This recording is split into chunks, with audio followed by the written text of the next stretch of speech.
Amis de la poésie, bonsoir. On connaît Louis Aragon comme le poète de la Résistance et comme le compagnon de l'écrivain Elsa Triolet. Mais il se cache bien d'autres choses derrière ce poète majeur du XXe siècle, chose que nous allons découvrir au cours des prochaines minutes.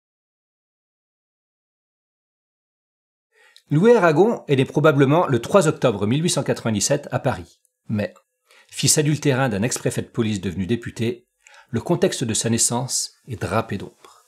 Il ne portera d'ailleurs ni le nom de son père, Andrieux, ni le nom de sa mère, Touka Massillon. Son père le déclara à l'état civil sous le nom de Louis Aragon. Aspiration qu'on lui suppose venir de son ancienne activité d'ambassadeur en Espagne. Ce refus d'être reconnu par ses parents sera l'un des drames de la vie d'Aragon. En 1917, à l'âge de 20 ans, il est mobilisé sur le front comme brancardier, puis adjudant médecin auxiliaire, Aragon ayant fait le choix de suivre des études de médecine. Il a ainsi fait l'expérience de la guerre. Il a soigné des blessés graves, il a amputé des membres, il a vu des soldats mourir devant lui. Il a, pour employer un lieu commun, assisté aux horreurs de la guerre. Aussi, l'engagement pacifiste qu'il adoptera ne sera pas tant motivé par une posture politique que par une réelle conscience de ce qu'implique la guerre. En 1920, il produit son recueil « Feu de joie ». Il écrit aussi régulièrement dans la revue Littérature, fondée par André Breton, qu'il a connu durant ses études de médecine. Dans le Paris de l'après-guerre, il se lie avec le grand écrivain Pierre Drieux-La Rochelle. Aragon fréquenta la dessinatrice américaine Eyre de Lanoux. Celle-ci le quitta pour rejoindre les bras de Drieux-La Rochelle. Aragon se console alors auprès de Denise Lévy. Celle-ci le quittera pour épouser un autre des amis de Louis Aragon, Pierre Naville. En 1924, après avoir collaboré plusieurs années avec Breton, il finit par rejoindre officiellement le mouvement surréaliste. Et, à l'occasion de l'enterrement d'Anatole France, il co-signe le texte « Un cadavre » qui invite à jeter à la Seine toute la littérature passée. Avec Breton et après Éluard, il adhère en janvier 1927 au Parti communiste français. Il n'y a là rien de bien surprenant. Adhérer au parti était très en vogue à cette période chez les artistes et écrivains. En réalité, la polarisation était telle qu'on n'avait guère que deux choix. Être communiste ou être fasciste. Si au cours des années 50 et 60, nombre d'écrivains quittèrent le parti, Aragon y restera fidèle et influent jusque dans ses dernières heures. Durant cette période, il fréquente la militante anglaise Nancy Cunard, qu'il trompe avec le musicien Henry Crowder. Après tous ses déboires amoureux, il finit par rencontrer la sœur de Lily Brick, elle-même muse de Vladimir Maïakovski. La sœur de Lily Brick, c'est Elsa Triolet, qui deviendra elle-même la muse de Louis Aragon. Celui-ci consacrera une grande partie de sa création littéraire à louer celle qui deviendra sa femme. Là où Baudelaire eut une demi-douzaine de muses ayant marqué sa poésie, là où Verlaine tombait amoureux et écrivait sur toutes les femmes qui croisaient sa route, Louis Aragon fut d'une fidélité artistique remarquable. Il était le fou d'Elsa. Le fou d'Elsa fut d'ailleurs le titre d'un de ses recueils de poésie. Mais celui qui a vraiment marqué l'histoire de la littérature, ce fut Les yeux d'Elsa.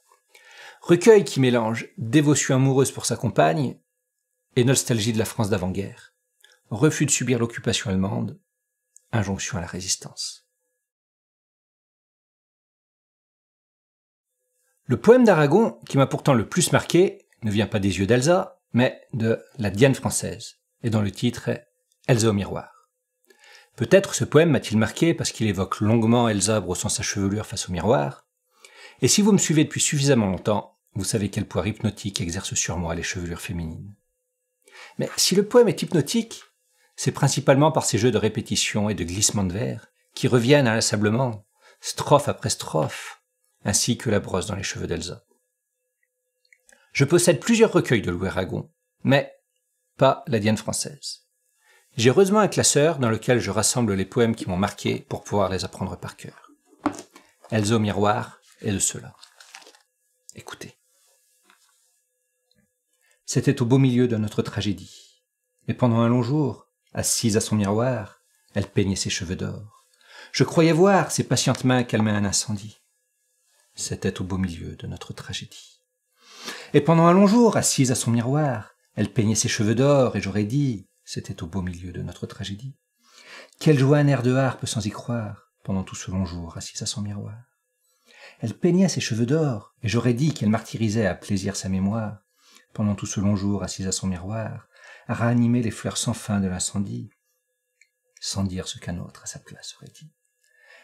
Elle martyrisait à plaisir sa mémoire, c'était au beau milieu de notre tragédie. Le monde ressemblait à ce miroir maudit, le peigne partageait les feux de cette moire, et ces feux éclairaient des coins de ma mémoire. C'était au beau milieu de notre tragédie, comme dans la semaine est assis le jeudi. Et voyant un long jour, assise à sa mémoire, elle voyait au loin mourir dans son miroir, un à un les acteurs de notre tragédie, et qui sont les meilleurs de ce monde maudit. Et vous savez leur nom, sans que je leur ai dit, et ce que signifient les flammes des longs soirs, et le cheveu doré quand elle vient s'asseoir, et peigner sans rien dire, un reflet d'incendie.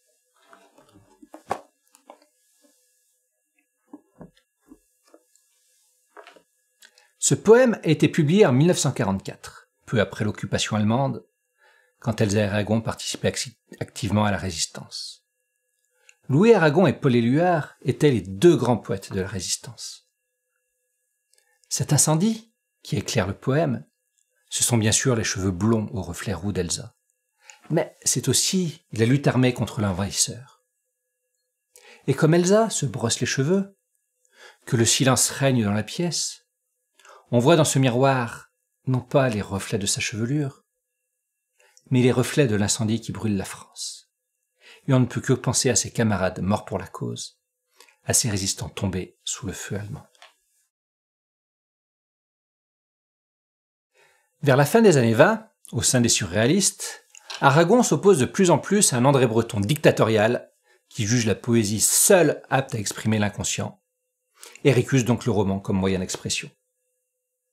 Au début des années 30, Aragon se range derrière la ligne dure du PCF et part même vivre un an en URSS avec Elsa.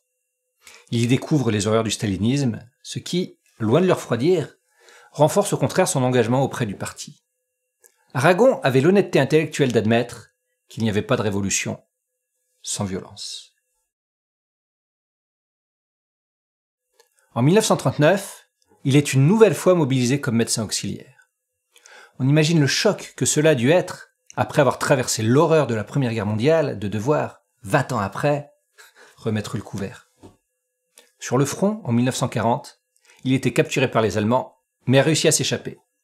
Cette campagne lui valut 2 citations, la médaille militaire et la croix de guerre avec palme. Cette dernière pour être allé plusieurs fois rechercher ses camarades blessés à travers les lignes adverses. Après la guerre, Louis Aragon conserva son attachement au Parti communiste. Le sommet de son influence politique est atteint lors du comité central d'Argenteuil en mars 1966. À ce moment-là, Louis Aragon travaille sur la rédaction de ce roman Blanche ou l'oubli, qui retrace les années 65 et 66. La narration s'interrompt justement de mars à juillet, le narrateur étant victime d'une crise cardiaque. Cette interruption correspond aussi à un regain d'activité dans la vie d'Aragon, avec notamment une lettre d'Elsa Triolet que l'on ne découvrira que 20 ans plus tard. C'est une lettre très forte, très violente, qui a certainement beaucoup impacté Louis Aragon. C'est une lettre que je vous lirai dans la vidéo de la semaine prochaine, traitant justement de cette lettre, qui apparaît d'ailleurs dans le roman Blanche ou l'oubli. Ce hiatus dans la narration du roman correspond donc également à la participation de Louis Aragon au comité central d'Argenteuil, où son influence sur les décisions artistiques du parti est telle que l'on parlera de ligne Aragon. Voici un extrait de ses discours. L'on ne saurait limiter à aucun moment le droit qu'ont les créateurs à la recherche. C'est pourquoi les exigences expérimentales de la littérature et de l'art ne sauraient être niées ou entravées sans que soit gravement portée atteinte au développement de la culture et à l'esprit humain lui-même. Le parti apprécie et soutient les diverses formes de contribution des créateurs au progrès humain dans le libre déploiement de leur imagination, leur goût et leur originalité. C'est un discours qui nous semble empreint de bon sens, mais qui, pour un parti communiste qui depuis des décennies voulait imposer le réalisme socialiste comme seule forme d'art acceptable, cette ligne Aragon fut un véritable coup de tonnerre qui, pour le bien de l'art, fut suivi sur la durée. En 1970, Elsa Triolet meurt, et Aragon affiche alors une homosexualité que Pierre Drieux-La Rochelle avait déjà pu évoquer dans les années 30. Elsa Triolet, qui avait fui la Russie, déplorant les conséquences désastreuses de la révolution pour le peuple russe, avait certaines réserves tant vis-à-vis du stalinisme que du PCF. Ce ne fut pas le cas de Louis Aragon, qui appartint longtemps à l'aile dure du parti et qui, même après avoir visité l'URSS, même après les violentes répressions de 1956 à Budapest, ou celles de 1968 à Prague, ne désavoua jamais le PCF et resta membre jusqu'au bout. Il meurt à Paris le 24 décembre 1982. À ce moment-là, il était déjà entré dans l'histoire comme le grand poète de la Résistance et était devenu, avec Elsa Triolet, l'un des grands couples, si ce n'est le plus grand couple,